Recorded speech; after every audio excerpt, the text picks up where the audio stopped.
really captured that feeling that when you see a piece of art and you have that deep sinking feeling in the pit of your stomach where it feels like something's not right with it, whether it's the energy of it or it seems like the eyes of the painting are moving with you. And this film made that nightmare come to life with just great pacing, excellent atmosphere and creation of that. And the music really lent to that feeling of absolute dread. So really well crafted. This one I thought had some really nice lighting and cinematography choices, and a very good use of practical effects near the end. It's something that I know people always say they don't see it enough, and I'll just be one of those people. But when I do see it, I appreciate it, and I appreciated that here. Um, the film was also very effective at conveying a clear sense of mood and atmosphere with only two actors, one of which who's only on screen for a few seconds, and no dialogue. The sound design here I thought was also quite effective. It's one of the primary ways through which not only that atmosphere and mood that I was talking about earlier, but also the mounting tension and the sense of suspense that the viewer gets as the film goes on. It's primarily conveyed through the sound design and the aforementioned lighting and cinematography choices. It's an idea, whether they acknowledge it or not, that goes back to one of the classics of English literature by Oscar Wilde called The Portrait of Dorian Gray. The artist painting in a classic garret studio and hanging his work on the wall. He's an intense human being, and as you expect from artists. But how much is he putting into those paintings is a question we will come to ask. I came to ask.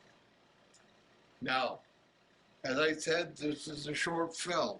So I'm saying there is a twist, and they get to it pretty quickly. So this isn't going to take up your day, but you're going to think about Portrait of Dorian Gray. You'll want to go back and read that and think, what would Revenge of the Portrait look like? Starting off the film with really creepy paintings in dark colors, already I'm on the edge of my seat, terrified. Those images are not something you want to see when you close your eyes at night, and so immediately I was afraid. So immediately the tone was set. I was in there with the main character.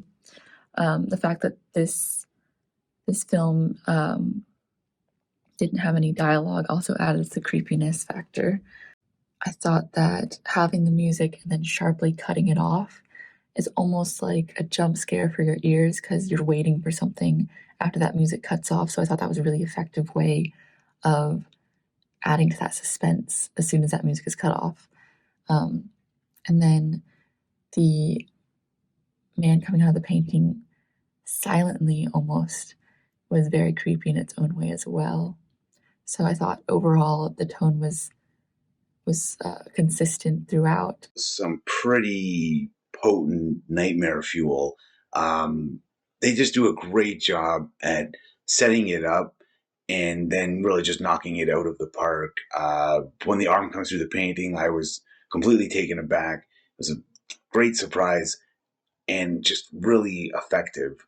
Strong direction here and just a great job all around. They did a really great job of using the space to kind of already set people or like the audience on edge with the bare light bulb and just the way that like he was behaving or reacting to like the small picture of the eye, like he felt like he was being watched, which I think put the audience on edge because he was on edge, and because you really only got to experience what was in that room in such a, like, they also shot it from really interesting angles, like not quite from his point of view, but like from, you only saw his back, or you only partially see what he's working on, or you only see the painting itself.